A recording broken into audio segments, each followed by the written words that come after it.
예, 하나님의 말씀 읽기 전에 한 가지 한번 제가 질문을 드려보겠습니다. 우리 예수님이 십자가를 지고 죽으시기 전에 제자들에게 죽기 전에 내가 죽더라도 마지막으로 요거 한 가지는 가르치고 죽어야 되겠다 해서 주님이 십자가를 지기 전에 마지막으로 가르친 말씀이 뭘까요? 그게 뭐겠습니까? 그게 뭐냐면은 마태복음 24장과 마태복음 25장입니다. 마태복음 24장은 종말론에 관한 징조에 대한 내용들입니다. 마태복음 25장은 심판에 관한 내용입니다. 심판할 때 어떻게 심판할 것이냐 하는 것을 세 가지 비유로 가르쳐 줍니다. 그래서 마태복음 25장에 나오는 세 가지 비유 중에서 첫 번째가 열처녀 비유입니다. 두 번째가 뭐지요? 달란트 비유입니다. 세 번째는 뭐였지요? 누가 의인이냐 하는 거. 그래서 지극히 작은 자에게 참 나그네 됐을 때 영접하고 목마를 때 물을 주고 한 그 사람이 주님으로부터 영접을 받는다는 내용이 나옵니다. 그래서 저는 우리 세월을 아끼라 때가 악하다 그러고 우리 그 정춘선 목사님 앞에 설교하시면서 지금이 만약에 마지막 집회라면 뭘 어떻게 할까? 그래서 저도 준비한 것이 마태복음 24장입니다. 하나님의 말씀 마태복음 24장 3절입니다.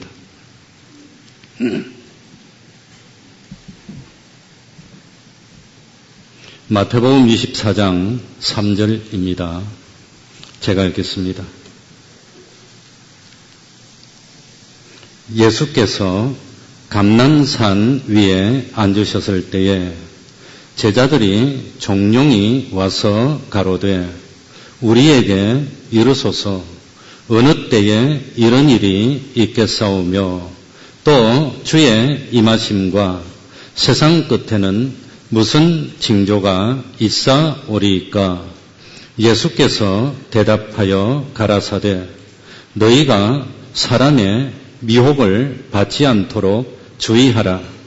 많은 사람이 내 이름으로 와서 이르되 나는 그리스도라 하여 많은 사람을 미혹해 하리라. 난리와 난리 소문을 듣겠으나 너희는 삼가 두려워 말라. 이런 일이 있어야 하되 끝은 아직 아니니라. 민족이 민족을 나라가 나라를 대적하여 일어나겠고 처처에 기근과 지진이 있으리니 이 모든 것이 재난의 시작이니라. 그때에 사람들이 너희를 환난에 넘겨주겠으며 너희를 죽이리니 너희가 내 이름을 위하여 모든 민족에게 미움을 받으리라. 그때에 많은 사람이 시험에 빠져 서로 잡아주고 서로 미워하겠으며 거짓 선지자가 많이 일어나 많은 사람을 미혹하게 하겠으며 불법이 성함으로 많은 사람의 사랑이 식어지리라. 그러나 끝까지 견디는 자는 구원을 얻으리라. 이 천국 복음이 모든 민족에게 증거되기 위하여 온 세상에 전파되리니 그제야 끝이 오리라. 아멘. 더 길게 읽어야 되는데 시간상 편의상 여기까지 읽었습니다. 자, 마태복음 5장, 6장, 7장을 우리가 뭐라고 부르지요? 산상수훈이라고 부릅니다. 이 산상수훈은 우리 예수님이 어디서 하신 말씀이지요? 이스라엘의 북쪽인 갈릴리의 어느 산에서 하신 말씀입니다. 이 산상수훈은 예수님 공생의 초기에 하신 말씀입니다. 그런데 오늘 읽은 이 마태복음 24장, 25장은 어디서 하신 말씀이죠? 1절에 보니까 3절에 보니까 어디서 하신 말씀이죠? 감람산. 감람산은 어디 있지요? 이는 예루살렘의 중앙에 있습니다. 그러니까 이 말세에 대한 교훈은 예루살렘 중앙에 있는 감람산에서 하셨고, 또 예수님이 십자가 지기 바로 전날 마지막으로 하신 말씀입니다. 그걸 알고 들어야 됩니다. 주님이 십자가 지실 때가 됐습니다. 이때까지 여러 번 이 예루살렘 성전에 왔지만 마지막으로 죽으시기 위해서 예루살렘 성전에 오셨을 때 제자들은 예수님에게 하필이면 이런 말씀을 합니다. 이 예루살렘 성전이 얼마나 대단합니까? 얼마나 화려합니까? 얼마나 웅장합니까? 이렇게 말씀합니다. 그게 마태복음 23장 마지막에 나옵니다. 그럴 때 마태복음 23장 38절에 보면은 뭐라고 나오지요? 보라, 너희 집이 황폐하여 버린 바 되리라. 예루살렘 성전이 황폐해서 버림을 당하는 그런 일이 일어날 거라고 하는 겁니다. 이스라엘 백성들이 그렇게 자부심을 가지고 있는 예루살렘 성전이 황폐하여 되고 버린 바 될 거리라는 말씀을 합니다. 제자들은 충격을 받습니다. 사실 제자들은 이 예루살렘 성전같이 대단한 건물은 주님이 오실 때까지 무너지지 않으리라고 생각했다고 합니다. 그런데 예수님의 말씀이 뜻밖의 예루살렘 성전이 완전히 무너지고 황폐하게 되고 버림받을 말을 하니까 제자들이 굉장히 충격을 받습니다. 예수님이 공생의 초기에는 수많은 사람을 대하면서 복음을 전합니다. 그러다가 예수님이 십자가를 질 때가 가까이 오면은 누구에게만 복음을 전할까요? 제자들에게만 전합니다. 십자가를 지고 부활하셔서는 누구만 만났을까요? 제자들을 만나고 특별한 소수의 참 믿음의 사람 몇 명만 만납니다. 그리고 예수님이 세상에 오셔서 그토록 복음을 여러 사람에게 전했는데 한 부류의 사람에게는 회개하라 말도 안 해요. 예수 믿으라 말도 안 했습니다. 누구에게 그랬을까요? 대제사장들에게 예수 믿어라 그런 말 안 해요. 서기관들에게 그런 말 하지를 않았습니다. 예수님은 벌써 다 중심을 봤기 때문입니다. 그러니까 예수님이 예루살렘에 오셔서 제사장들과 서기관들, 장로들이 있는 곳에서 그렇게 참 기적을 행하고 표적을 행하고 내가 예수 그리스도라는 걸 증거하고 나타내고 복음을 전했는데 이 대제사장들이나 서기관들이나 이 참 바리새인들의 지도자들은 주님의 그런 기적을 보면 볼수록 회개하고 예수를 믿었을까요? 아니면 어떻게 했을까요? 예수님이 기적을 행하는 걸 보면 볼수록 예수님을 죽이려고 두 달라들어. 어떻게 근데 예수 믿으라 그래요? 그 사람들은 소경의 눈을 띄워주니까 모여서 어떻게 하면 예수님을 죽일까 이러던 사람들입니다. 그러니까 결국은 참 끝까지 복음을 거부했습니다. 외식을 일삼으며 회개하지 않으니까 마지막에는 화려하고 대단하고 거대했던 이스라엘 백성들의 그 자랑거리인 성전, 이스라엘 사람들의 마지막 참 자부심이었던 성전을 돌 하나도 돌 위에 남기지 않고 완전히 다 쓰러뜨림으로써 참 이 예루살렘 성전의 종말을 고하는 걸 예언하고 예루살렘의 성전의 종말을 예언하면서 이스라엘의 멸망을 예언하는 겁니다. 이스라엘의 멸망을 예언하면서 오늘날 이 세상의 종말을 예언하셨다고 하는 겁니다. 그러니까 교회의 종말은 곧 무엇의 종말이지요? 역사의 종말이 되는 겁니다. 그걸 참 우리 주님이 가르쳐 주셨습니다. 그래서 오늘 전할 말씀 중에 첫 번째 주님이 다시 오실 그런 징조 중에 하나가 무엇입니까? 사람들이 외모를 중시하는 겁니다. 외모를. 이 참 종말의 징조 중에 하나가 뭐냐? 껍데기만 좋아하는 겁니다. 그게 주님이 오실 때가 가까워지고 있다는 징조 중에 하나입니다. 노아의 홍수 때도 홍수로 심판할 때도 사람들이 뭘 최고로 여겼지요? 하나님의 아들들이 사람들의 딸에 뭐만 그 껍데기 썩을 것만 중요시했다고 하는 겁니다. 그러다가 멸망을 당했습니다. 그러니까 참 주님이 오셔서 심판할 때가 가까워질수록 사람들은 외모의 아름다움, 세상의 겉으로 드러난 어떤 학식이나 재물이나 총명이나 고상한 것이나 혈통이나 이런 것만 중요하게 여길 때가 되면 주님이 신호를 보내는 겁니다. 신호를 보내. 이 끝날 때가 가까이 오는구나. 끝날 때가 가까이 오는구나. 그걸 우리들이 깨달아야 됩니다. 그러니까 이 재림의 징조 중에 하나가 뭐냐? 신령하고 하늘나라에 속하고 영원히 썩지 않는 그런 것을 가치로 여기는 것이 아니라 썩어질 거, 없어질 거, 겉으로 보이는 거. 그러니 참 뭡니까? 이 가방을 사도 메이커, 명품만 사고 이 지구상에서 명품이 참 소득 대비 최고로 잘 팔리는 나라가 대한민국이라 그럽니다. 참고하시기 바랍니다. 그리고 지구상에서 자동차 중에서도 제일 큰 차만 많이 가지고 대비적으로 있는 나라가 대한민국이라 그럽니다. 참고하시기 바랍니다. 그게 뭐 징조지요? 주님이 오셔서 심판거리를 만드는 징조라고 하는 겁니다. 그거 깨달아야 됩니다. 그러니까 참 우리들이 성전을 볼 때 이 성전에 의가 있느냐? 이 성전에 거룩이 있느냐? 이 성전에 경건이 있느냐? 이 성전에 진실이 있느냐? 이 성전에 우리 주님께 내어놓을 열매가 있느냐? 그건 보지 않습니다. 뭐만 보고 있죠? 제가 보편적으로 대단한 교회, 서울의 대단한 교회 성도를 만나면 제일 먼저 뭐라고 그럴 것 같습니까? 우리 목사님 아무개인데 압니까? 요래 물어봅니다. 유명하다는 거예요. 유명한 거. 이렇게 유명한 목사님인데 압니까? 대한민국의 교회가 5만 개인데 목회자가 7만 명인데 내가 그걸 어떻게 알아? 우리 목사님이 그렇게 유명한데 그것도 모르고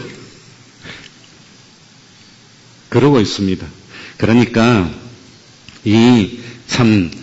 안 믿는 사람은 말할 것도 없고 믿는 사람들 가운데서도 관심이 오로지 성전의 웅장함, 성전의 거대함, 성전의 화려함, 이 참 성전의 규모, 우리 교회는 대단한 사람들이 많고 그런 것만 자랑하면은 뭐가 가까웠구나.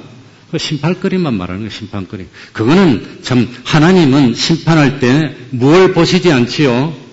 외모를 보고 심판하지 않는데 그것만 자랑하는 거예요. 그것만. 그러면 이 사람들도 끝이 됐구나. 그렇게 깨달으면 된다고 하는 겁니다. 그러니까 참 2절에 보면은 너희가 이 모든 것을 보지 못하느냐. 내가 진실로 너희에게 이르노니 돌 하나도 돌 위에 남지 않고 다 뭐하리라? 무너뜨리라. 너희들이 그렇게 그거 좋아하니? 그거 가지고 지옥 가서 그냥 썩어봐라는 겁니다.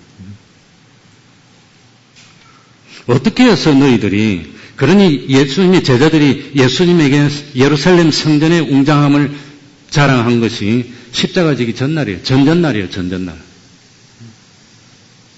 어떻게 해서 너희들을 3년 동안이나 그렇게 가르쳤는데 아직도 정말 가치 있는 것이 무엇인지 참으로 귀중한 것이 무엇인지 그걸 판단하지 못하고 외모만 자랑할 수가 있느냐? 아직도 보는 눈이 그렇게 없느냐? 눈을 떴지만 너희들은 보지 못하는구나. 정말 봐야 되는 것은 보지 못하고 안 봐도 되는 것만 그건 보고 정말 참 자랑해야 되는 것은 무엇만 자랑해야 되지요? 나의 연약함만 자랑하면 됩니다. 난 이렇게 못난 사람입니다. 우리 목사님도 그러셔서 난 못 배운 사람입니다. 그것만 자랑하면 될 텐데 옷 갖고 딱 와가지고 자랑하고 다른 것 갖고 자랑하고 자동차 가지고 자랑하고 그러면 안 됩니다. 그러니까 참 너희들은 정말 하나님도 생각하지 않고 성전에 출입하는 사람들의 믿음이 외식인지 아닌지 그런 건 생각하지 않고 이것이 죽은 믿음인지 산 믿음인지 이게 참 그런 건 구별하지 못하고 어떻게 껍데기만 보고 기뻐할 수 있느냐. 너희들이 그토록 소중하게 여기고 기뻐하는 예루살렘 성전은 돌 하나도 돌 위에 남지 않고 참혹하게 부서뜨리고 깨뜨려짐을 당하게 될 것이라고 말했습니다. 그러니까 우리들도 이 모든 것을 볼 줄 아는 뭐가 있어야 되지요? 눈이 있어야 됩니다. 우리 강원중 목사님이 참 본 사람하고 못 본 사람이라고 그렇게 표현하던데 어떻게 그렇게 참 내가 하고 싶은 말을 잘 해주시는지 그냥. 그러니까 심판 때 불탈 것, 정죄받을 것만 많이 마련해 놓고 기뻐하는 어리석은 사람이 되면 안 됩니다. 그러니까 이 제자들이 충격을 받습니다. 예루살렘 성전이 다 무너진다 그러는데, 망가진다 그러는데, 그래서 제자들이 예수님께 물어보는 겁니다. 두 가지를 물어봅니다. 몇 가지지요? 두 가지. 두 가지가 뭐지요? 3절에 나옵니다. 다 같이 읽어봅시다. 두 가지 물어본 게 마태복음 24장 3절에 나옵니다. 예수께서 다 같이 읽습니다. 시작. 예수께서 감람산 위에 앉으셨을 때에 제자들이 종용이 와서 가로되 우리에게 이르소서 어느 때에 이런 일이 있겠사오며 또 주의 임하심과 세상 끝에는 무슨 징조가 있사오리까.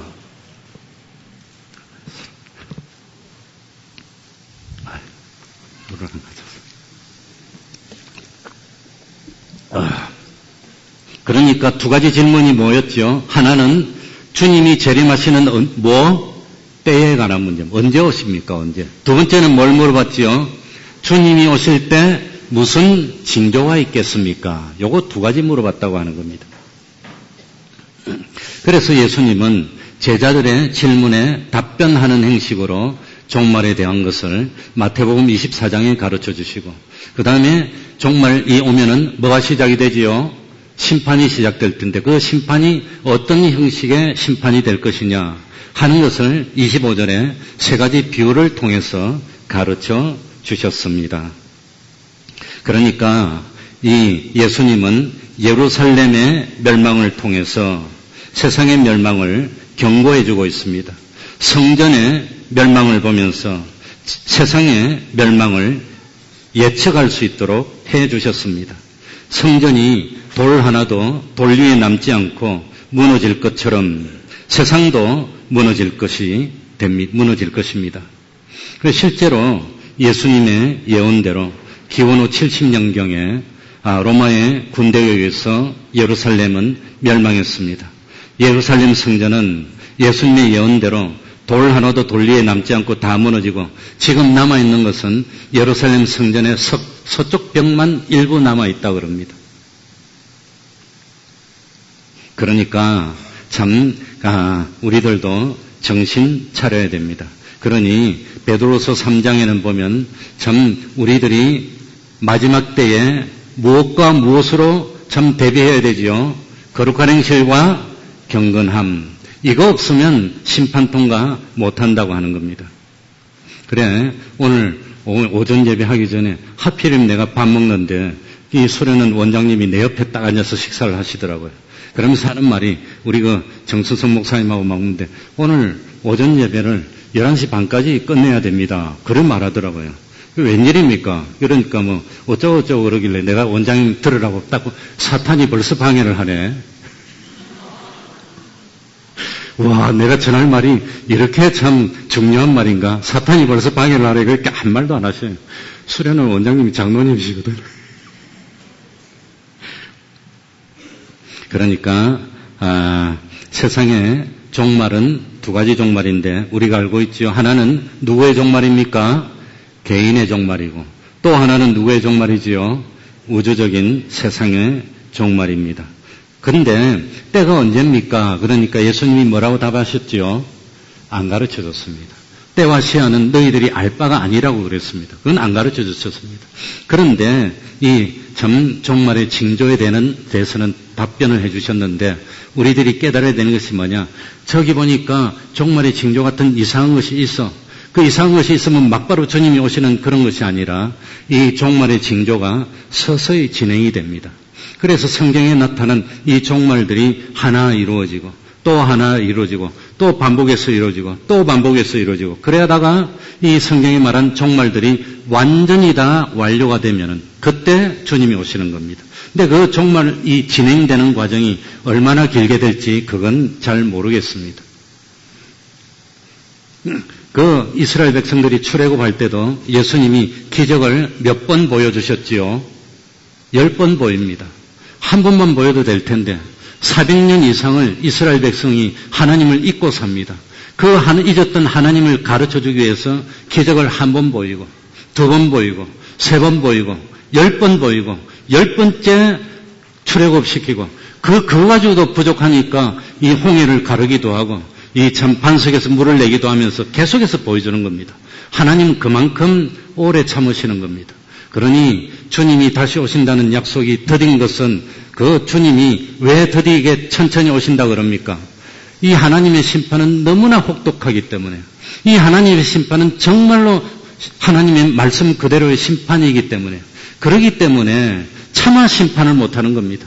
징조를 한번 보여주고 회개할 사람들을 회개하고 또 보여주고 회개할 사람들 또 보여주고 또 보여주고 또 보여주고, 그래서 단 한 사람도 실패하는 사람이 없이 다 구원하기 위해서 주님이 자꾸 보여주시는 겁니다. 그러니까 그걸 알아야 됩니다. 오늘 여기 3절에는 보면 예수님이 감람산 위에 앉으셨을 때에, 그래서 이 교훈을 감람산의 교훈이라 그럽니다. 이 감람산은 이스라엘 팔레스타인 땅을 남북으로 가로지르는 중앙 산맥인데 그 중에서 예루살렘에 걸쳐 있는 4km, 이걸 감람산이라 그럽니다. 감람산, 영어로는 올리브입니다. 그래서 이스라엘 땅에 올리브유가 많이 납니다. 올리브인데 그 참 감람산 주변에 있는 마을이 베다니, 벳바게, 게네사렛 등입니다. 전통적으로 예수님이 성천하신 곳이 어디지요? 바로 이 감람산의 베다니의 한 기슭입니다. 거기에서 성천했습니다. 그리고 이스라엘 사람들의 전통은 그쪽에서 주님이 다시 오실 거로 생각합니다. 그건 정확하게는 모르겠습니다. 그래서 이스라엘 사람들이 옛날부터 그 감람산의 공동묘지입니다. 다. 왜? 주님이 그때 오시면 거기서 부활해서 주님을 맞이하겠다고 그게 묘지를 다 썼어요. 그래서 이 성경에 나오는 유명 인물들의 묘지가 거기에 다 있습니다. 지금도 거기 다 있습니다. 예수님이 감람산에 올라가 앉으셨을 때에 제자들이 예수님께 물었습니다. 예루살렘 성전이 돌 하나도 돌 위에 남지 않고 파괴되는 때가 언제입니까? 그러니까 이 말세의 징조에 대해서 4절부터 설명을 합니다. 우리 4절 다 같이 읽어봅시다. 제일 먼저 주의할 것이 뭡니까? 예수께서 대답하여, 같이 읽겠습니다. 시작. 예수께서 대답하여 가라사대 너희가 사람의 미혹을 받지 않도록 주의하라. 그러니 이 종말에 대해서 제일 먼저 주의해야 되는 것은 사람의 무엇을 받지 맙시다? 미혹을 받지 맙시다. 우리 예수 믿는 사람을 미혹해서 멸망으로 이끌고 구원을 실패하게 만드는데 제일 많은 미혹이 무엇에 관한 미혹? 종말에 관한 미혹이라는 겁니다. 종말에 관한 미혹. 말세에 관한. 그러니까 오늘 이 기회에 참 이 종말에 관한 징조들, 종말론에 대해서 바로 배워서 우리들은 단 한 사람도 그런 유혹에 넘어가는 일이 없도록 해야 되겠다고 하는 겁니다. 한 번은 이걸 하긴 해야 되는데, 사실 이걸 2017년에 제가 준비를 했는데 하나님이 기회를 안 주셨는데 이번에 마침 기회를 주셔서 하게 됐습니다. 그러니 바로 알고 바로 믿고 있으면 누가 무슨 말을 하더라도 흔들리지 않고 미혹받지 않게 된다고 하는 겁니다. 종말에 대한 잘못된 신앙관을 심어서 구원에 실패하게 만들고 신앙생활을 후퇴하게 만들 수도 있으니 주의하라는 것이 예수님의 대답 중에서 첫 번째였다고 하는 겁니다. 그러니 주님이 오실 때가 가까워지면 우리는 어떻게 해야 되지요? 평상시에 하던 대로 하면서 회개할 걸 찾아서 회개하고 또 기도할 거 기도하고 성경 읽고 성경하고 더욱더 충성하고 이렇게 하면 되는 겁니다. 주님이 오실 때가 가까워졌으니까 하던 일도 다 정리하고 이것도 정리하고 그러는 거 아닙니다. 그래서 성경에 보니까 참 오늘 읽진 안 했지만 40절 41절에 보니까 이 뭐 하다가 주님을 맞이하였어요? 밭에 있는 사람은 밭에서 일하다가 데려감을 당하고 집에 있는 사람은 집에서 매를 갈다가 데려감을 당하고 그랬다고 하는 겁니다. 그러니 성경에는 종말이 언제 일어날지 구체적으로 날짜를 가르쳐 주시지 않았습니다. 또 주님이 어디로 재림하실지 구체적으로 가르쳐 주시지 않았습니다. 무슨 뜻이지요? 주님이 언제 재림하시는 걸 모르는 것이 구원에 더 도움이 된다는 뜻입니다.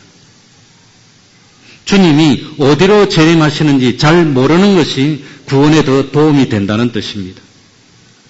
그것이 반드시 알아야 될 것 같으면 하나님이 왜 가르쳐주지 않았겠습니까? 모르는 것이 낫기 때문에 가르쳐주지 않았다고 하는 겁니다. 다만 마태복음 25장에 보니까 우리 신랑 되신 주님이 언제 오신다고 되어 있지요? 세 글자로 언제 오시죠? 한밤중에 오신다는 것, 그건 분명합니다. 한밤중이 어떤 때입니까? 신앙을 지키기 어려울 때 많은 사람들이 변절이 되고 많은 사람들이 유혹받아서 넘어질 그때에 주님이 오십니다. 그래서 이 주님이 오실 때는 알곡과 쭉정이를 구별하고 외식하는 사람들 다 구별하고 그리고 알곡이 남았을 때 한밤중이 됐을 때 그때 오신다는 것, 그건 분명한데 그것이 언제인지는 알 수가 없습니다. 그러니까 정말로 참 이번에 맛배기로 살짝 보여주신 것 같아요. 이 코로나 때 다른 건 아니고 예배드리는 것 때문에 잡아가고 예배드리지 못하게 하는 그게 정말 환난 중에 환난입니다. 그랬는데 그런 맛을 살짝 보여주셔서 야 하나님이 깨달으라고 볼 줄 아는 사람 보라고 살짝 맛을 보여주고 지나가시는구나 그런 참 느낌을 가졌습니다. 그리고 말세의 징조 중에 첫 번째로 우리들이 알아야 되는 것이 뭐냐? 5절에 나옵니다. 5절 한번 다 같이 읽어볼까요? 뭐라고 되어 있죠? 많은 사람이 같이 읽습니다. 시작. 많은 사람이 내 이름으로 와서 이르되 나는 그리스도라 하여 많은 사람을 미혹해 하리라. 그러니 말세 가지고 유혹을 해서 우리를 실패하게 만드는데 그 중에 최고로 많이 차지하는 미혹이 뭐냐? 내가 누구라 말이죠? 내가 그리스도래. 자기가 그리스도라 하면 100% 다 가짜입니다. 어떤 누가 내가 그리스도라 그러면 100% 다 가짜입니다. 그건 믿지 말라고 하는 겁니다. 그러니까 이상한 징조가 나고 뭐가 어쩌고 그러면 자기가 그리스도라고 하면서 미혹하는 일이 있을 것을 주님이 보면은 3번, 4번 강조를 하면서 반복합니다. 그런 자기가 그리스도라는 사람 전부 다 가짜입니다. 우리 주님은 절대로 그러지 않습니다. 세례 요한이 참 마지막에 순교하기 직전에 제자들을 예수님에게 보내서 우리가 기다리는 분이 맞습니까? 했을 때 내가 그리스도라 그랬습니까? 안 했습니까? 그러지 않았습니다. 내가 하는 뭡니까? 참 행동을 보고 일으키는 역사를 보고 믿으라 그랬습니다. 그러면서 예수님이 뭐라고 대답합니까? 소경이 뭐하고 눈을 뜨고 가난한 자에게 복음이 전파되고 아무튼 그런 역사로 말씀을 하셨지 내가 그리스도라는 말은 안 합니다. 나중에 신문 받을 때는 그런 말씀을 하기는 했지만 그랬습니다. 그러니까 예수님이 실제로 재림하실 때 그때 예수님이 내가 그리스도니라 하고 밝히는 그런 일은 없다고 하는 겁니다. 왜 그럴까요? 말하지 않아도 다 본능적으로 믿는 사람이나 안 믿는 사람이나 구별할 것 없이 다 알게 되기 때문입니다. 그러니까 우리들이 제일 조심해야 되는 것은 자기가 그리스도라 하는 그런 일이 있으면 그건 무조건 볼 것 없이 가짜라고 여기면 됩니다. 역사를 보면 자칭 그리스도라고 하는 사람이 초대교회에 붙어 있었습니다. 지금도 있습니다. 희한하게도 자칭 그리스도라고 주장하는 사람이 유별나게 한국에 많다 그럽니다. 우리 동네도 있습니다. 심지어 자기는 그리스도의 하나님의 부인이라는 사람도 있더라고요. 하다 못해서 자기뿐만 아니라 하나님의 부인이래 자기가. 그러니까 그런데 제가 참 놀라는 이유는 뭘 놀라느냐 하면은 자기가 그리스도라고 주장하는 것도 황당무계한 이야기인데 그걸 사람들이 믿어요 또 따라요 또 그런 사람이 생각보다 많아요. 그게 난 더 참 웃겨. 그래서 난 일부러 설교하면서 예수 그리스도는 저 2000년 전에 팔레스타인 베들레헴에서 마리아의 몸을 통해서 난 그분입니다 하고 일부러 그렇게 말해요. 왜냐하면 다른 데 자기가 그리스도라는 사람이 하도 여러 군데 있으니까 그렇게 말하면 헷갈려 그냥. 그런데 놀라운 사실은 자기가 그리스도라는 사람을 믿는 사람이 좀 좀 모자란 사람이 아닐까 그렇게 생각했는데 아니더라고 보니까. 정말로 똑똑한 사람도 많고 뛰어난 사람도 있고 전문직도 있고 젊은 사람도 많고 그렇더라고요. 놀라운 일이에요. 불행스럽게 제가 있는 태평동 그 근처에서는 제일 크고 좋은 교회가 하나님의 교회입니다. 안타까운 일이지만 그게 현실입니다. 그리고 우리 교회는 일주일에 2번 거의 나와가지고 교회 앞에서 찬양을 하고 이 전도를 하는데 얼마나 방해를 많이 하는지. 그러니까 이상해. 왜 전도하는 것은 일부러 그 소리도 조그맣게 키고 전도하는데 처음에는 뭣도 모르고 앰프 이거만한 거 놔두고 키보드 갖다 놓고 쾅쾅하고 온 동네 울리라고 찬양 전도를 했어요, 내가. 그랬더니 온 동네 사람 들으랬더니 신고가 막 들어오니까 난리가 났어. 그래가지고 안 되겠구나. 스피커도 조그만 거 갖다 놓고 앞에만 들리게 이렇게 하는데도 그런데도 신고를 해요. 자꾸 신고를 해요, 그냥. 그러니까 그렇게 신고를 해도 끝까지 해서 어떤 사람 나한테 전화를 했어요. 그 교회 그렇게 하는데 동네 사람들이 다 반대한다. 주님 400명 도장을 받아서 진정서를 낼 테니까 하지 마라 그러더라고요. 진정서 내라. 난 죽어도 하겠다. 그랬더니 진짜로 진정서를 냈어. 그래가지고 구청에서 나한테 전화가 직접 왔어요. 직접 와가지고 그 담당하는 사람이 아마 그 교단에 관여되는 사람인 것 같아요. 여직원인데 전화해가지고 그거 자꾸 한다고 진정이 들어왔는데 하면 됩니까? 그래서 나는 법을 어긴 것이 없습니다. 법을 다 지키고 소리도 작게 하고 그래서 집회와 시위에 관한 법을 내가 여러 번 읽어봤어요. 대항하기 위해서. 우리는 이 데시벨도 작게 하니까 나와서 다 재보시라고. 그랬더니 꼭 법으로만 따집니까? 이러더라고요. 그럼 법을 안 따지고 뭘 따집니까? 그러니까 옆에서 높은 사람이 망벌하더라고요. 그 여직원은. 하나님. 그러니까 아무 말도 못하고 죄송하다고 끊고 끝났어. 그러고 난 뒤에는 몇 년이 지났는데 지금까지 그 사람들이 반발을 안 하고 그 대신 무슨 일이 있었냐면 우리 태평동 교회는 4층, 5층입니다. 지금도 남의 건물 새들어 사는 건데 5층에 샌드위치 판넬로 부엌이 좋게 있었는데 그 5층을 전부 다 가건물이라고 신고를 해버렸어요. 그 교회 있지 말고 가라는 뜻이에요. 신고를 해버렸어요. 그래가지고 우리 5층 건물 그건 건축허가 받은 거기 때문에 괜찮고 할 수 없이 이제 옆에 있는 건 다 뜯었어. 그러니까 그 사람들이 누가 그랬는지는 모르지만 하나님이 참 하나님을 정말로 하는 걸 방해를 하는구나. 오늘 그 장로님 보고도 사탄이 방해를 하는구나. 그러니까 평상시에 뭐가 확실해야 되지요?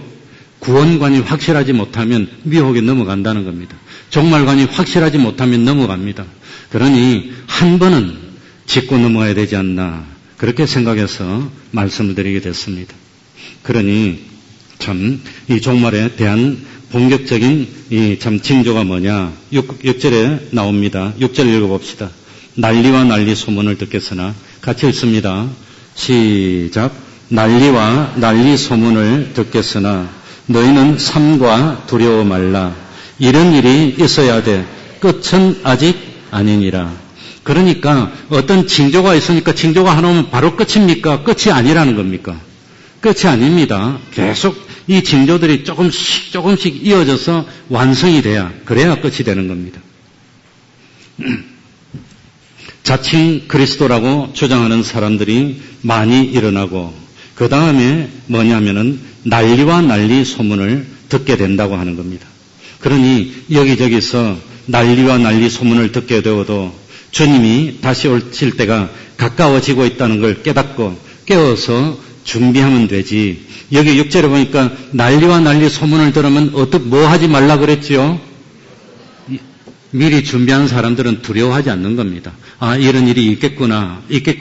그래서 우리는 30분 기도하고 있습니다.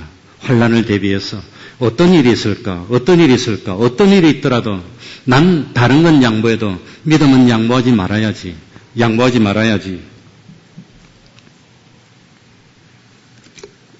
그러니까 미리 준비한 사람들은 두려워하지 않습니다. 무서워하지 않습니다. 하나님이 날 구원해 주기 위해서 참 이런 과정을 거치는구나. 저 알곡을 참 골라내고 쭉정이를 다 풀어내기 위해서 하나님이 이런 난리를 주시는구나 하고 조용하게 기다립니다. 오히려 정말 준비한 사람은 난리가 오면 오히려 즐겁고 어렵지 않습니다. 난리의 구체적인 내용이 7절에 나옵니다. 보니까 민족이 민족을, 나라가 나라를 대적하여 일어나겠고 처처에 무엇과 무엇이 있으리니 기근과 지진이 있으리니. 그러니 참 서로 양보하고 협조하고 하면서 서로 도우면서 너도 잘 살고 나도 잘 살고 하면 되는데, 그런데 이상하게도 이 세상 사람들의 윤리라는 것이 희한합니다. 국가라는 권력이 사람들 보고는 거짓말하지 맙시다, 양보합시다, 서로 돕고 삽시다, 뭐 서로 위합시다, 이렇게 하면서도 국가 일이 되면은 양보하면 안 됩니다 그럽니다. 양보하라는, 우리 보고는 국가 일이 되면 거짓말해라 그래요. 거짓말해라. 그래서 전쟁도 일으킵니다. 희한합니다. 민족과 민족의 문제가 되면은 양보도 없어요. 거짓말도 없어요. 무조건 죽이더라도 빼앗아 오려고 하는, 그게 뭐냐면은 우리 속에 숨겨져 있는 그런 욕심이라고 하는 겁니다. 욕심. 그러니까 뭐 참 욕심입니다. 그러니 참 개인 간에는 거짓말 하지 말라고 하면서 민족과 민족의 문제, 나라와 나라의 문제만 생기면 결국은 이기주의가 발동합니다. 이기주의는 자기중심이 발동합니다. 우리만 살면 돼. 너희들은 죽어도 돼. 그러고 있어요. 처처에 기근과 지진이 있으리니, 2000년 전에 예루살렘이 멸망할 때도 뭐가 있었어요? 지진이 있었다 그럽니다. 우리 성경에 보면은 예루살렘에 뭐가 났어? 기근이 일어나서 사도 바울과 바나바가 뭘 가지고 옵니까? 부조를 가지고 옵니다. 그때도 기근이 있었다고 하는 겁니다. 지진이 있었고, 지금도 세계 각처에 기근이 있습니다. 지금도 세계 인구 가운데 굶어 죽는 사람이 그리 많습니다. 참 맑은 물을 마시지 못해서 그것 참 오염된 물을 그것조차도 마음대로 먹지 못하는 그런 일이 지금도 곳곳에 많이 있습니다. 반면에 비가 많이 오는 데는 비가 많이 와서 사람들이 죽고 못 살고, 비가 안 오는 데는 안 오고 죽고 못 살고, 가만히 보면은 1년에 바닷물이 하늘로 증발하는 양은 거의 매년 똑같아요. 그런데 그 증발하는 이 수분들이 골고루 여러 군데 이 골고루 참 나누어서 이렇게 적당하게 주면 좋은데, 이 주님이 오실 때가 가까워지니까 여기는 안 줘. 너희들은 죄지어서 안 줘. 이른 비와 늦은 비를 안 줘. 여기는 그냥 한 목에 팍 줘가지고 그냥 물 때문에 죽고, 여기는 물이 없어져 죽고 그냥.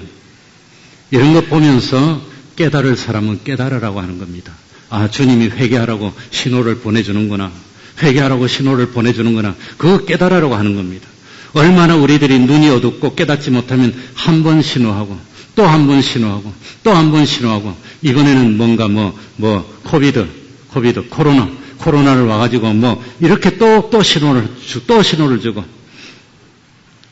예배 드리는 게 세상 사람들 해롭게 하는 겁니까? 예배 드리는 게 참 국가 발전을 저해합니까? 예배도 못 드리게 하고, 그런 일이 있다고 하는 겁니다.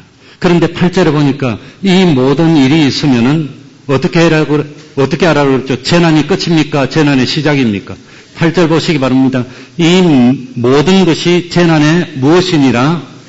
이제 시작입니다. 이제 시작. 그래서 우리 목사님, 윤수 목사님 먼저 말했는데, 초세, 중세, 말세, 이런 식으로 보면, 그게 이제 어떻게 나눠야 되는지 그건 이제 사실을 잘 모르겠습니다. 옛날 정통적으로는 창조 때부터 노아 홍수까지 2000년 초세, 노아 홍수부터 주님까지 2000년 중세, 주님 오시고 2000년 말세 안 오셨어요. 안 오셨어. 그러니까 그 기준이 어떻게 될지 모르지만, 말세라는 것은 지금 당장 오신다는 뜻이 아니라 이 전체로 봤을 때 주님이 오실 때가 가까워서 기울어지고 있다는 겁니다.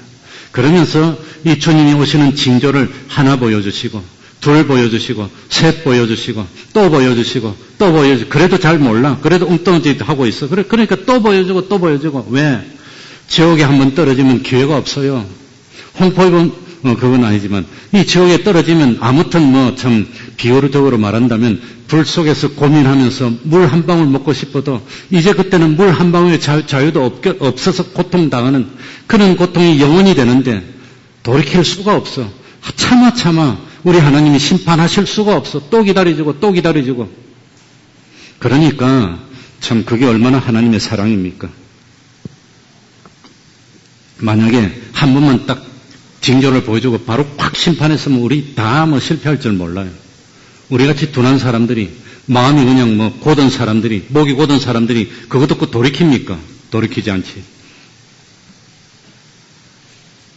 그러니 미혹하는 일이 일어나고 자기가 그리스도라고 주장하는 사람들이 여기저기서 나타나고 난리와 난리 소문들이 들리고 민족과 민족 사이에 전쟁이 발발하고 처처에 기근과 지진이 일어나는 이런 일이 있으면 누구를 생각해야 됩니까? 주님 생각해야 돼요. 주님. 그래도 주님 생각 못하면 그거 어떡합니까? 이제는 정신 차려야 되는데 아침에 밥 먹을 때 보니까 어떤 뭐 애기 엄마가 애기가 엄마 품에 안겨서 엄마하고 울더라고. 어째라 말이고 그래. 그래서 내가 그 말 해주고 싶었는데 참아 못해서 야 그게 네가 그랬단다 어릴 때. 네 모습이다 네 모습. 내가 보니까 희한하게 똑같아 그냥. 응?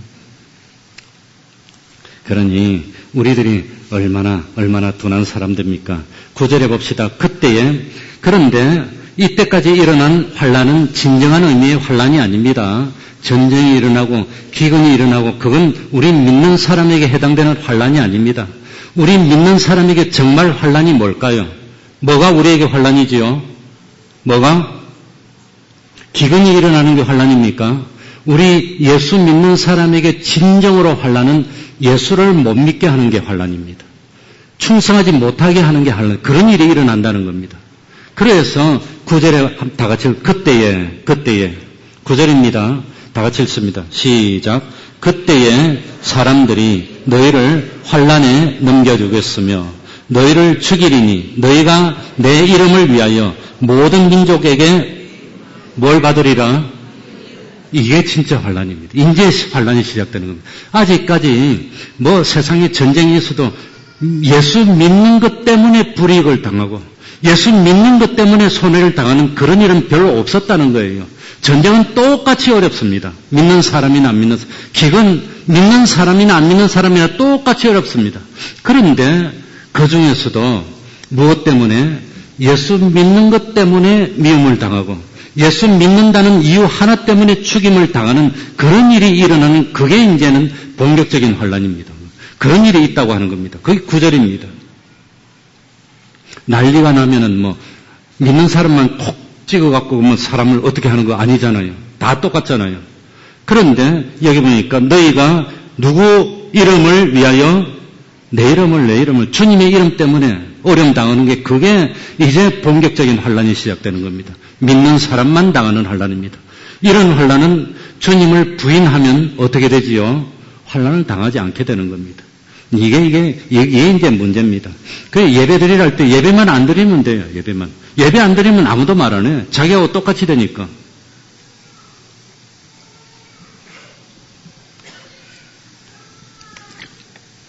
그래서 주님이 다시 오실 때가 가까워지면은 특별히 예수님을 믿는 것, 예수님의 말씀에 순종하는 것, 신앙을 지키는 그것 때문에 어려움을 당하는 일이 될 건데 참 돌이켜보면은 예수 믿는 것 때문에 어려움을 당해보신 적이 있습니까?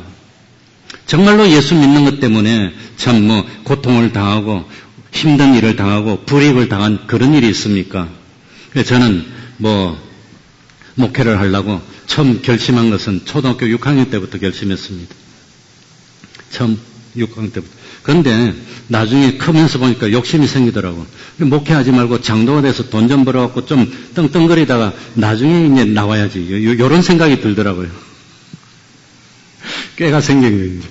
그래가지고 아무튼 그 목사님한테 찾아가서 대학교 3학년 때인가 2학년 때가 찾아가서 그 당시에는 새벽기도 마치고 목사님이 1시간 반 이렇게 오랫동안 기도하고 나올 때 딱 옆에 있다가 연문으로 빠지는데 그 옆에 딱 앉아있다가 딱 붙들면 이제 이야기하는 겁니다. 나도 갔다가 딱 붙들어서 이야기를 하니까 아무튼 그 목사님 그래서 그러니까 나도 목회를 나오고 싶은데 어떡할까요? 그랬더니 좀 경험도 좀 하고 하는 게 좋을까요? 바로 나오는 게 좋을까요? 이 경험을 좀 하고 나오는 게 좋을 것 같다고 아무튼 그러더라고. 그러니까 이제 직장 생활을 해야 되는데 이놈 그 직장 취직도 못하고 나중에 빌빌거리다가 목회 나오면 그건 말 됩니까 그거? 그러니까 그때부터 그냥 순교 정신으로 공부를 한 거예요, 그냥. 죽자자가. 그래가지고 대학교 4학년이 됐는데 가만히 보니까 이거 대기업 취직이 전부 다 주일날만 치더라고요, 그때. 86년도에. 그러니까 이 주일날 시험 칠 수는 없고, 그렇다고 목회하겠다는 놈이. 안 칠 수도 없고, 어쩔 거예요, 이걸 갖다. 어쩔 거야. 그래가지고 저는 예민하니까 미리미리 해가지고 이거 뭐 한 6월 달쯤에 모 대기업에서 특별히 전형이 있더라고. 그래 이제 가가지고 기적적으로 합격을 했어, 이제. 그래 나는 끝났으니까 안심하고 있었는데. 그런데 마지막에 그 대기업 전형하는 주일날 소집을 하더라고. 소집해서 신체 검사하고 관광하고 그럼 합격이고 안 오면 불합격이래. 당연히 안 가긴 안 갔지만 뭐 그런 데 가겠어요. 목회하겠다는 사람이. 근데 그게 문제가 아니라 취직하고 나니까 그 다음부터 주일날 또 출근해래. 그러니까 86년, 87년 그때는 지금처럼 주 5일, 6일인가 그게 아니라 월화수목금금금, 월화수목금 무조건 출근해, 무조건.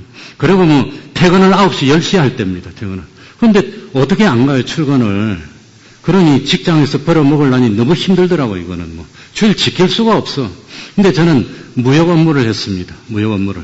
그러니 양키들이 만나가지고 이게 물건 파는 거 뭐 그런 걸 하는데, 수출을 했는데, 이놈들이 꼭 주일날 들어오네, 이 미친놈들이 이거예요. 아이, 참. 그런데 내가 제일 밑에 사원이다 보니까 꼭 나보고 와서 데려오래 또. 아니, 저거가 오지. 왜 나보고 와서 데려오래. 아이, 미쳐, 이거는. 주일날 나갈 수도 없고, 안 나갈 수도 없고. 그거 어쩔 겁니까, 그걸 갖다가. 그래가지고 처음에 몇 번은 이 나보다 후배 사원들이 있으니까 네가 가서 좀 데려오라 그랬는데 그거 안 되더라고. 할 수 없이 하나님이 사표를 내라는 모양이다. 그래서 사표를 내고 주일 자유를 얻게 됐습니다. 아무튼 참 뭡니까? 이 참 다른 것 말고 주일 지키는 그것 때문에 어려움을 당하는 그게 뭐라 말입니까? 그게 환난이라고 하는 겁니다. 그게 환난입니다. 그러니 주님이 다시 오실 때가 가까워지고, 그리고 참 그럴수록 이 불신 사람들이 이유도 없이 예수 믿는 사람을 미워하는 겁니다. 그걸 우리가 교회 앞에서 찬양연도를 딱 하면 그거는 신고하고, 이 어떤 가게 오픈해가지고 여자들이 짧은 옷 입고 와서 뭐 여러 거 노래 부르고 이런 건 하루 종일 해도 신고 안 해, 그런 거는. 미워 죽겠어가지고 가서 가니까. 그런데 9절에 이런 환난이 오면은 예수 믿는 사람이 대부분 어떻게 될까요? 그게 10절에 나옵니다. 읽어볼까요? 이런 환난이 오면은 그때에 많은 사람이 무엇에 빠져? 시험에 빠져 서로 뭐하고? 서로 잡아주고 서로 뭐하겠으며? 그러니 정말로 예수 믿는 사람을 어렵게 만드는 사람은 누구라 말입니까? 가짜배기 신앙 가진 사람이 더 어렵다는 거예요. 예수님을 십자가에 못 박아서 죽이도록 한 사람이 누구지요? 충격입니다. 대제사장들이 죽이려고 했어요. 장로들이 죽이려고 했어요. 안 믿는 사람이 죽이려고 한 거 아니라는 겁니다. 그러니까 그때에 예수 믿지 말라고 핍박하라고 환난이 올 때 우리를 괴롭히는 사람이 누구냐? 외식하는 성도들이라고 하는 겁니다. 그 사람들이 괴롭히는 겁니다. 안 믿는 사람보다 어중간하게 믿는다는 이름을 가진 그 사람이 더 어려워요. 그 사람들이. 항상 역사를 보면 그렇습니다. 그러니까 핍박이 일어나면은 가룟유다 같은 사람이 나오는데 예수님을 팔아넘긴 사람은 충격적이게도 지구상의 그 많은 인구 가운데 그 중에서 이스라엘에 믿는 사람 그 많은 가운데 그 중에서도 누가 팔았어요? 하필이면 12제자 중에 한 명이 팔았다니까요.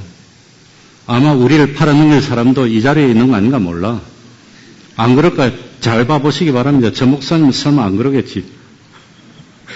그러니까 여기 성경이 그때에 많은 사람이 시험에 빠져 서로 잡아준답니다. 서로. 믿는 사람이 서로 잡아주는데 누구는 잡혀갑니까? 신앙을 지키는 사람은 잡혀가고 누구는 잡아가도록 일러줍니까? 가룟유다 같은 사람이 일러주는 거예요.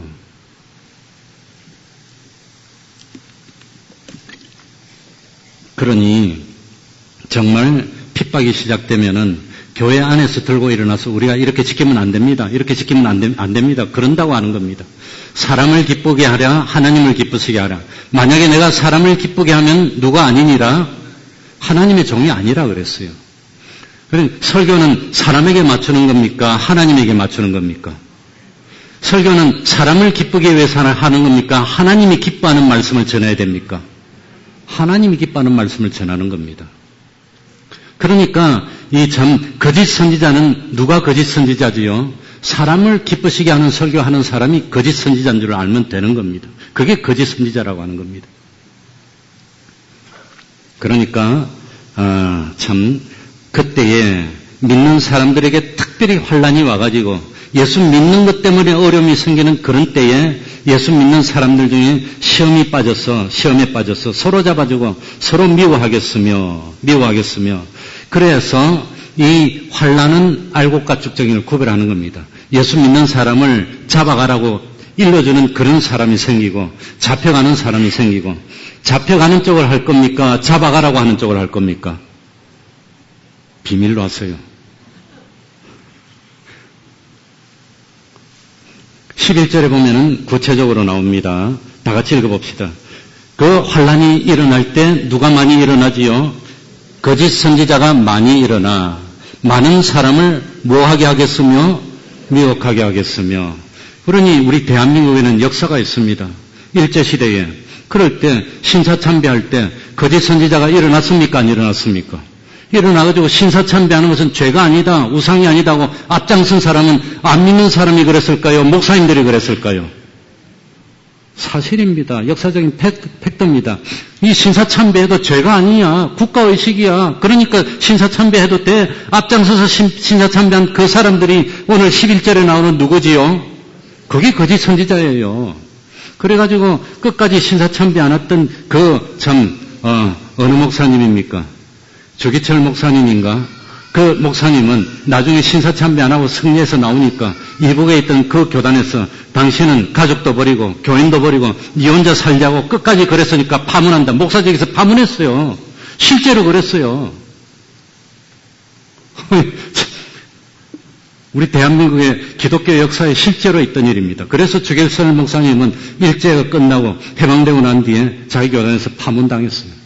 목사직 쫓겨났어. 신사참배 안 했다고.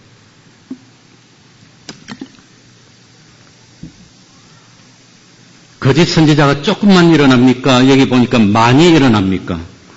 그러니까 참 선생된 자가 받을 심판이 크다고 하는 겁니다. 큽니다. 거짓 선지자, 이 다른 사람들이 이렇게 사람들이 말하고 하는 것은 큰 영향력이 없지만 이름만 되면 알만한 그런 사람들, 대한민국을 대표한다는 그런 엄청난 사람들이 앞장서가지고 변절하고 시험에 들어서 이렇게 엉뚱한 일을 하면은 수많은 사람이 영향을 받는 겁니다. 어마어마한, 그래서 정말로 기독교에 많은 악 영향을 끼치는 것은 개인 한 사람 한 사람이 아니라 그런 분들이 돌이켜서 엉뚱한 일을 하면은 기독교 전체가 그냥 울렁거리게 되는 겁니다. 거짓 선지자가 많이 일어나서 사람들을 미혹하게 그런 일이 있으면은 우리는 뭘 깨달아야 됩니까? 회개해야 되겠구나. 회개해야 되겠구나. 정말 회개해야 되겠구나. 주님이 오실 때가 조금 가까워졌나 보다. 이걸 깨달아야 하는 겁니다. 그러니 말세가 되면은 우리 신앙을 방해하는 어떤 부류가 두 부류가 있는데 하나는 적기독입니다. 적기독은 누가 봐도 압니다. 배에 놓고 그냥 못 믿게 합니다. 그런데 그것보다 더 어려운 것은 뭐지요? 거짓 선지자입니다. 거짓 선지자는 양의 옷을 입고 있기 때문에 사람들이 잘 몰라. 그래서 안심하고 따라갔는데 가다 보니까 멸망으로 가고 이게 더 위험하다고 하는 겁니다. 어마어마하게 위험합니다. 그래서 종말의 징조 중에 하나가 뭡니까? 거짓 선지자가 많이 일어나고 그런 사람들이 참 대세가 되고 그래서 요즘 보면은 참 여기 아이들이 있나 모르겠네. 요즘은 예수 믿는 사람도 기분 좋으면 교회에서 예배 끝나고 단체로 가서 원샷 한다 그러더라고요. 삐로 먹는데 삐로. 애들 말로는 말 못하겠어 나도. 그래 놓고도 그걸 당연하게 여겨. 그리고 12절에 봅시다. 어떤 일이 나지요? 무엇이 성함으로? 불법이 성함으로 많은 사람이 무엇이 식어지리라? 사랑이 식어진답니다. 사랑. 여기서 말하는 사랑은 무슨 사랑일까요? 하나님의 사랑은 식어지고 무슨 사랑이 성할까요? 육의 사랑이 성해가지고 서로 사랑합시다, 돕시다, 이러고. 그런 일이 많은데 주님이 오실 때가 가까워질수록 교회가 서로 사랑합시다, 서로 도웁시다, 서로 나눕시다, 어려운데 서로 돕시다, 이렇게 좋은 일 많이 합시다. 그런 일 많이 하는데 정말로 보면은 그것은 껍데기이고 정말 교회가 해야 되는 운동은 십자가 운동을 일으켜야 됩니다. 말씀 중심의 운동을 일으켜야 됩니다. 회개 운동을 일으키고 기도 운동을 일으켜야 되는데 그런 거는 싫어해. 그런 건 싫어. 그리고 그냥 뭡니까? 인간 사랑, 뱀의 사랑, 그거 좋으니까 그렇게 한다고 하는 겁니다. 아담을 타락시켜가지고 인류를 이렇게 불행하게 만든 사람이 누구지요? 세 글자로 누구지요? 마누라입니다. 마누라입니다. 나 또 이 말 했다간 뺨 맞을지 모르겠는데 재미있으라고 한번 합니다.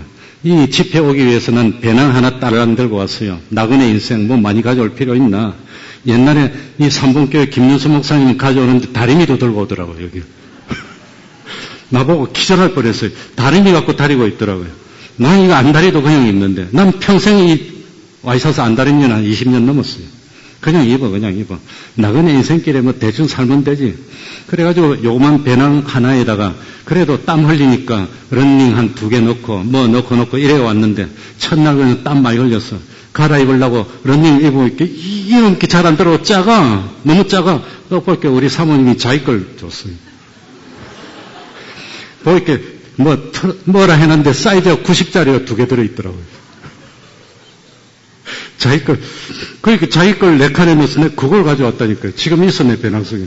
그래가지고 사모보고 말했지. 왜 자기 런닝이 나한테 들어있어? 왜? 이걸 내가 어떻게 입어? 그랬더니 빨아줄 테니까 벗으래. 그리고 껍데기만 입고 예배드리래. 난 암만 그래도 내 양심에 껍데기만 입고 못 가겠다고 안 한다고. 그래가지고 할 수 없이 요 하나를 맡아가서 사왔어, 2개. 그래가지고, 설교하기 전에 싹 샤워하고 그냥 다 갈아입고. 아무튼, 참 이 세상의 불행이 누구 때문에 시작됐지요? 마누라 때문에 시작된 거예요, 마누라. 그거 틀렸습니까? 그러니까 이 마귀는 누구를 통해서 참 우리를 유혹해 잘 넘어가는 거 알고 있습니다. 오전에 될지 안 될지 모르지만 그게 여기 나와요, 말세중주 중에 하나에. 누구 때문에 망하는지, 누구 때문에 실패하는지 나온다니까요. 그러니까 주님 오실 때가 가까워지면 정말 하나님의 사랑, 사람을 살리는 사랑, 이 멸망에서 구출하는 그 사랑은 없어지고 무슨 사랑? 순전히 참 하와가 와가지고 여보 나 이뻐? 여러분 당신 이뻐? 요즘 남자 참 아무튼 남자들 불쌍하지. 집에 가가지고 이 장가가기 전에 집에서 이것도 까딱 안 하는 애들이 가가지고 그냥 설거지하고 밥하고 청소하고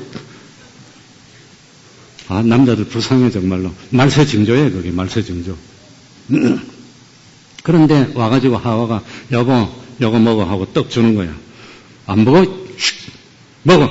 그러니까 아담이 팍 먹어갖고 안 그랬으면 우리가 이 고생할 필요도 없는데. 그러니까 그만하겠습니다. 그런데 이런 일이 있을 때 어떻게 해야 돼요? 12절에 보니까 그러나 끝까지 뭐하는 자는 구원을 얻으리라. 마누라가 뭘 하더라도 견뎌야 됩니다. 예?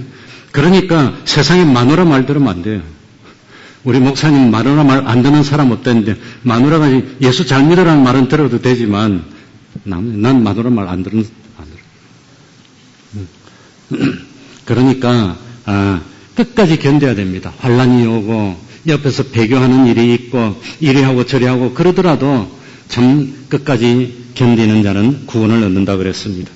그러면서 14절입니다. 14절 다 같이 이 천국 복음이 14절은 무슨 말씀을 하시려고 그러는지 생각해 보시기 바랍니다. 다 같이 읽어봅시다. 이 천국 복음이 시작. 이 천국 복음이 모든 민족에게 증거되기 위하여 온 세상에 전파되리니 그제야 끝이 오리라. 이 14절을 보고 뭘 느낍니까? 예? 뭘 느낍니까? 하나님의 사랑입니다. 모든 사람에게 기회를 다 주는 겁니다.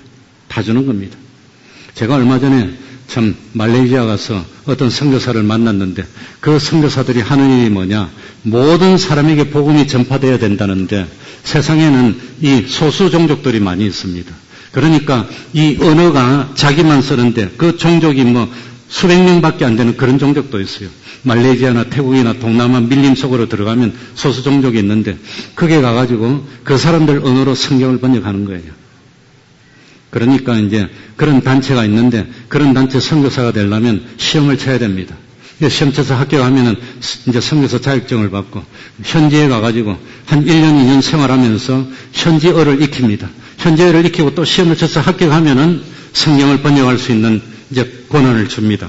그래가지고 그 사람들하고 같이 살면서 이제 이 언어를 익혀서 성경을 번역해가지고 완성하면 그 종족에게 그 다음에 그 성경을 들고 전도를 하는 거예요. 복음을 전하는. 그래가지고 이 세상의 모든 종족에게 복음이 전파되는 것이 언제인지는 모르겠지만 그때가 되면은 주님이 오신다고 하는 겁니다. 그때가 언제인지 모르겠습니다.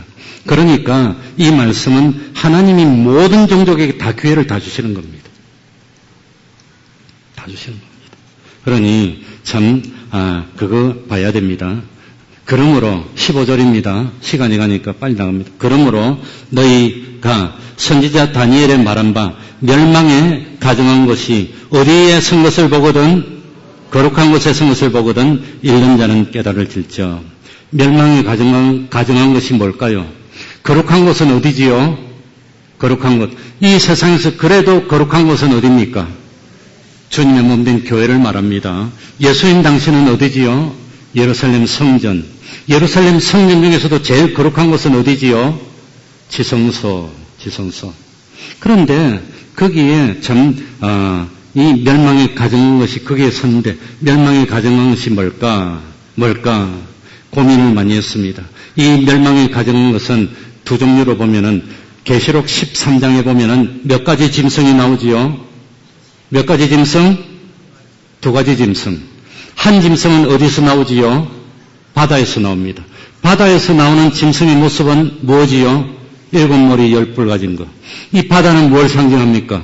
죄악을 상징합니다. 그러니까 7머리 10뿔 가진 짐승이 우리 신앙을 방해하는데 그건 누가 보더라도 적그리스도입니다. 적그리스도. 아예 드러내놓고 예수 못 믿게 핍박하는 겁니다. 그런 드러내놓고 예수를 못 믿게 핍박하는 사람들이 교회를 차지하고 있는 그때가 멸망에 가정한 것이 거룩한 곳에 섰다고 하는 겁니다. 두 번째 짐승은 어디서 나오지요? 땅에서 나옵니다. 이 두 번째 짐승의 모습은 뭐였지요? 새끼 양입니다. 어린 양보다 더 양처럼 보입니다. 그러나 자세히 보면은 새끼 양인데 머리에 뭐가 있어요? 뿔이 있어. 말은 누구처럼 하지요? 용처럼 한다고 그랬어요. 이 새끼 양이 뭐냐? 땅은 뭘 상징하느냐? 윤리를 상징하는 겁니다. 이 세상에 어떠한 종교를 가진 사람도 어떤 믿음을 가진 사람도 서로 사랑합시다 그러면 좋아할까요? 싫어할까요? 그런 말은 거부감이 없어요. 서로 도웁시다. 윤리운동만 일으키는 거예요, 교회가. 교회가 윤리운동만 일으킬 때는 말세라고 하는 겁니다. 교회는 윤리운동을 일으킬 것이 아니라 무슨 운동을 일으켜야 됩니까? 십자가 운동을 일으켜야지. 회개운동을 일으키고 말씀운동을 일으켜야 되는데 사람들이 그걸 싫어하니까 서로 사랑합시다. 서로 도웁시다. 서로 위합시다. 요런다고 해요. 그런 거는 불교가도 환영받아요. 회교가도 환영받아. 다 환영받아. 근데 그런 말밖에 안 해. 사람 비에 맞추려고. 그게 뭡니까? 이 새끼 양의 정체가 뭐라고 배웠지요? 거짓 선지자라고 하는 겁니다. 거짓 선지자. 그러니까 이 멸망에 가정한 것이 거룩한 곳에 선 것을 보거든 이 교회를, 이 주님의 몸된 교회를 적그리스도의 세력이 주장해서 마음대로 하든지 아니면 거짓 선지자들이 딱 주장해서 마음대로 하든지 이 거룩한 교회를 거짓 선지자들이 주장해서 종말을 맞이한 때가 언제였지요? 이 예수님 십자가에 박혔을 때요. 그때가. 이 전 대제사장들이 다 거짓 선지자가 됐어. 이 바리새 지도자들과 이 장로들이 다 거짓 선지자가 됐어. 그래서 예수님이 부활한 걸 알면서도 돈을 줘서 입을 막고 자기들이 참 잘 살아보겠다고 그랬다가 예수님을 십자가에 못 박는 일을 했고 이 예루살렘 이스라엘이 멸망받았다고 하는 겁니다. 그런 일이 주님이 오실 때 일어난다고 하는 겁니다. 그런 일이. 그러니까 이 우리들이 눈을 보고 이 참 온 땅에 있는 신령한 교회들을 누가 주장하고 있나, 적그리스도가 주장하고 있나, 거짓 선지자들이 주장하고 있나, 우리 참 이 목사님들이 가만히 보니까 사람의 비위나 맞추는 사람입니까? 하나님을 기쁘시게 하는 사람입니까? 외식이 뭐가 외식이지요? 외식이죠. 나는 외식을 참 좋아했는데 어느 날 주일학교 때 또 학교 갔더니 우리 선생님이 외식하지 맙시다 이러더라고. 깜짝 놀라서 난 외식 좋아하는데 외식을 왜 하지 말라 그러지? 뭐 그러지? 알고 봤더니 그 외식이 아니더라고. 그래가지고 그 당시에 뭡니까? 이 서부교회 서부시장 위에 찾길 위해 짜장면 집이 있었는데 그 짜장면 한 그릇 500원 하던 거 그거 먹는 게 그리 맛있었는데 1년에 한두 번 먹었는데 외식하지 말라 그래서 이게 뭔가 했더니 외식이 뭡니까? 마태복음 6장 1절 2절에 나옵니다. 한번 찾아볼까요? 외식이 뭔지. 마태복음 6장 1절 2절. 사람에게 보이려고 그들 앞에서 너희 의를 행치 않도록 주의하라. 그렇지 않으면 하늘에 계신 너희 아버지께 상을 얻지 못하느니라. 그러므로 구제할 때에 외식하는 자가 사람에게 영광을 얻으려고 회당과 거리에 사는 것 같이 너희 앞에 나팔을 불지 말라. 진실로 너희에게 이르노니 저희는 자기 무엇을 이미 받았느니라. 외식하면은 하나님께 받을 상이 있습니까? 없습니까? 없어요. 하나님께 인정을 받지 못하고 물리침을 당하는 겁니다. 외식은 신앙생활을 하는데 하나님에게 보이려고 합니까? 사람에게 보이려고 합니까? 왜 사람에게 보입니까? 사람에게 인정받아서 세상에서 인정받아서 세상에 누리려고 하는 신앙생활, 그게 외식이라고 하는 겁니다. 그거 하지 말라고 하는 겁니다. 그러니 요즘 다 사람들이 가재눈가리가 돼서 뭘 하더라도 남의 눈치만 봐, 남의 눈치만. 차를 사도 남이 어떻게 생각할까? 옷을 입어도 남이 어떻게 생각할까? 뭐 그런 것만 생각해, 그냥. 그 차를 사도 하나님이 어떻게 생각하실까? 요거 생각해야지. 그게 외식입니다, 외식. 그러니 거짓 선지자들이 하는 일이 뭐냐? 외식하는 사람들입니다. 외식하는 사람이 교회를 주장하고 있으면 뭐란 말입니까? 주님 오실 때가 된다고 하는 겁니다. 그래도 아직까지 그런 사람이 아니라 참 거룩하고 진실하고 경건하고 한 사람들이 주장하는지 말씀이 주장하는지 그래서 기도할 때 하나님 아버지 우리 교회는 사람이 주장하는 교회, 욕심이 주장하는 교회 되지 말고 다수가 주장하는 교회도 되지 말고 진리가 주장하고 영감이 주장하는 교회가 되게 해주세요. 그렇게 기도합니다. 그래야 통과하니까. 그러니 참 15절에 그러므로 너희가 선지자 다니엘의 말한 바 멸망에 가져간 것이 거룩한 곳에 선 것을 보거든 읽는 자는 깨달을진저. 그러니 참 읽고 깨달아야 되는데 참 지금부터는 본격적인 어떤 방편이 나옵니다. 16절에 그때에 유대에 있는 자들은 어디로 도망할지어다. 그러니까 외식하는 사람들, 적그리스도들이 교회를 주장하면서 신앙생활 못하게 하고 예배드리지 못하게 하고 이 외식하는 사람들이 거짓된 신앙 가지고 이렇게 엉뚱한 거를 이끌 때 어디로 피해라 말입니까? 산으로 피해라. 주후 70년 예루살렘이 멸망할 때 이 주님의 말씀을 마음에 새기고 있다가 실제로 산으로 피한 사람들은 구원을 받았다고 그럽니다. 그러니까 제가 그때 자료를 읽어보니까 재빨리 로마군이 왔을 때 재빨리 요단강을 건너서 펠라라고 하는 곳으로 피한 사람들은 화를 면했다고 그럽니다. 산으로 도망하라는 이 말씀이 무슨 뜻이냐? 산은 뭐지요? 절정입니다. 절정. 신앙의 절정입니다. 이 외식된 사람들, 적그리스도 같은 사람들이 신앙생활 못하게 방해할 때 끝까지 신앙을 지키고 견디는 사람이 되라. 그래야 이긴다고 하는 겁니다. 끝까지 신앙을 지키는 게 산으로 도망하는 겁니다. 그러니 참 다른 사람도 다 그러는데요. 남들도 다 그러는데요. 저들도 그러는데요. 저들이 죽을 때 따라 죽으면 안 됩니다. 그리고 17절, 18절에는 뭘 말하는 걸까요? 지붕 위에 있는 자는 집 안에 있는 물건을 가지러 내려가지 말며 밭에 있는 자는 겉옷을 가지러 뒤로 돌이킬지 말지어다. 이 말씀은 이 주님이 오실 때 심판할 때가 됐을 때 뭘 버리라는 겁니까? 뭘 버리라는 거지요?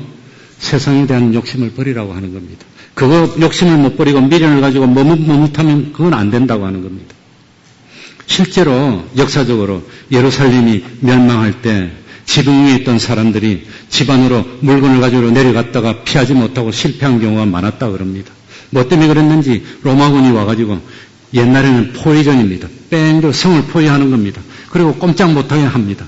그 성을 포위할 때 안에 있는 사람들이 물이 떨어지고 양식이 떨어지면 항복하고 나가는 것. 그게 옛날 전쟁입니다.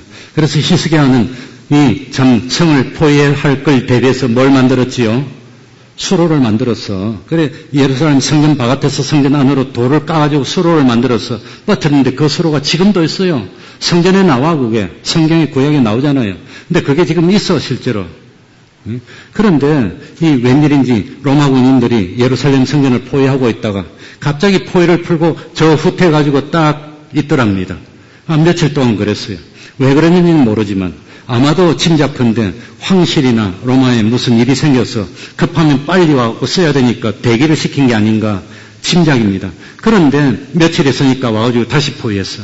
그런데 이 주님의 말씀을 기억하고 그 사이에 미련을 버리고 빨리빨리 피한 사람은 화를 내냈는데 그러지 못하고 미련을 가지고 머뭇머뭇한 사람들은 다 실패했다고 하는 겁니다. 다 죽임을 당했어요. 그러니까 이 17절, 18절 말씀을 읽어보니까 누가 생각나요? 누가 생각나? 로세처가 생각나, 로세처가. 세상 미련을 버려야 되는데 그 미련을 버리지 못해서 실패했어요. 앞으로도 그런 일이 많을 거라고 하는 겁니다. 로세처는 소돔 고모라가 멸망할 때인데 불심판으로 최종 심판을 가르쳐 주는데 그때 말씀이나 지금 말씀이나 같은 거 보면은 하나님의 말씀은 그렇게 일관성이 있습니다. 같습니다. 그래서 우리가 아는 계시록 13장 10절에도 사로잡는 자는 어떻게 될 것이고 사로잡힐 것이고 한 가지라도 딱 놓으면 되는데 그 욕심을 못 버려. 욕심을 못 버려. 그래서 그 욕심 못 버리는 것을 뒤에 또다시 설명합니다. 욕심을 못 버리는 것 중에서 무엇에 대한 욕심을 제일 못 버립니까? 무엇에 대한 욕심이 제일 많지요? 19절에 나옵니다. 19절. 우리 다 같이 읽어볼까요? 19절입니다. 그날에는 다 같이 읽습니다. 시작. 그날에는 아이된 자들과 젖 먹이는 자들에게 화가 있으리로다. 화가 있으리로다. 그러니 전쟁이 일어나서 피해야 되는데 아이된 사람들은 그냥 배가 이렇게 힘들고 그러면 피하는데 힘들잖아요. 젖 먹이가 있으면은 젖 먹이가 있으면 그 젖 먹이가 얼마나 힘듭니까 그거. 그리고 피해야 되는데 앵앵앵 울면 어떻게 됩니까? 그거 안 되는 거지. 근데 이건 그런 아이된 자가 화가 있다는 뜻이 뭘까요? 아이된 자가 화가 있다는 것은 무슨 의미냐? 100% 정확한 것은 잘 모르지만 대체로 세상에 대한 욕심을 몸속에 품고 있고 버리지 못하는 사람들. 그러니 아이된 사람 어머니는 모성애로 본능적으로 아이를 위하는 겁니다. 그거 포기를 못하는 겁니다.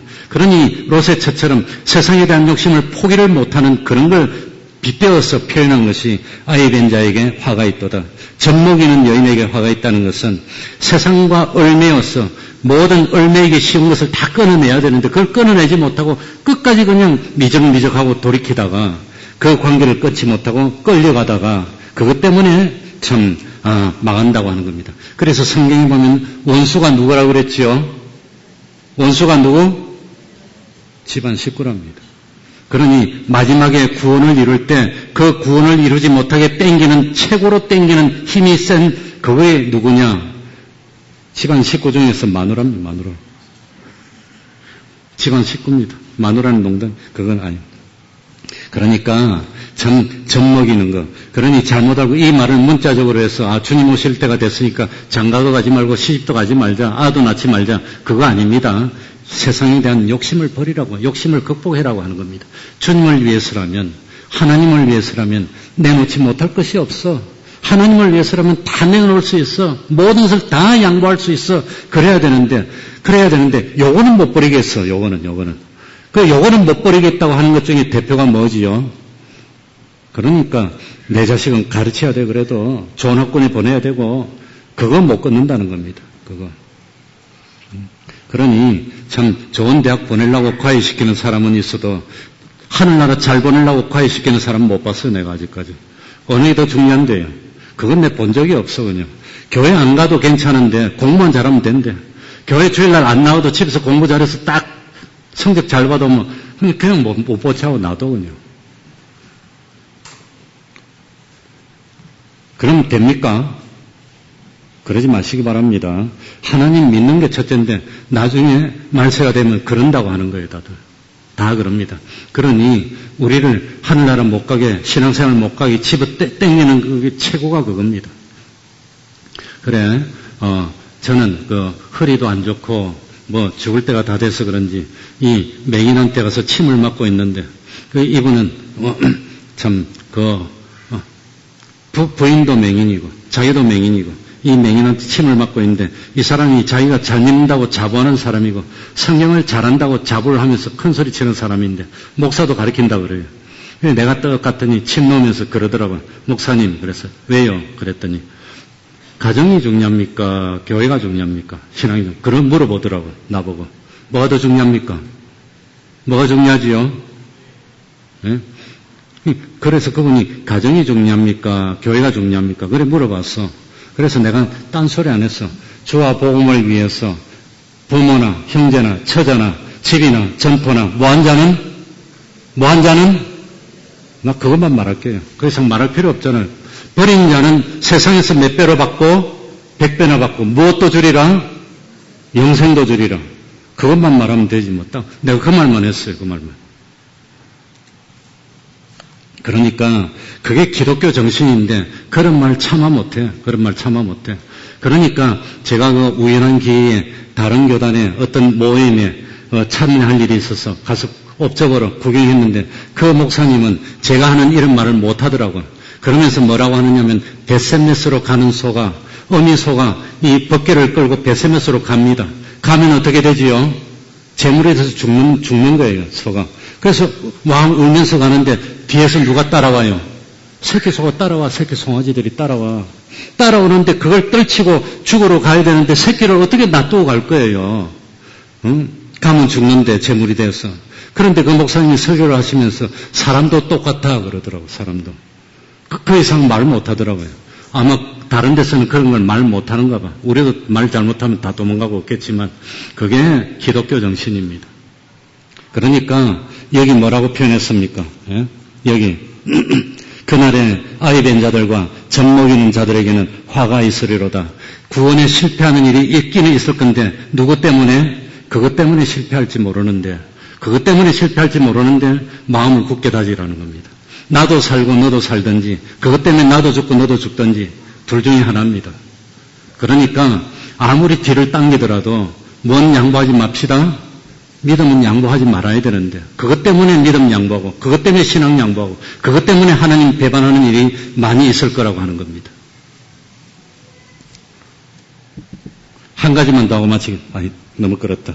그만해야 되겠다. 나머지 20절부터는 오후에 이어서 하겠습니다. 오전에 나머지 절차가 있기 때문에 이 말씀 생각하면서 우리들이 참 주님이 오실 때 어떤 일이 있겠구나 하는 것을 매일 기도하면서 마음에 새기고 준비하는 우리가 되어야 되겠습니다. 통성으로 기도드리겠습니다.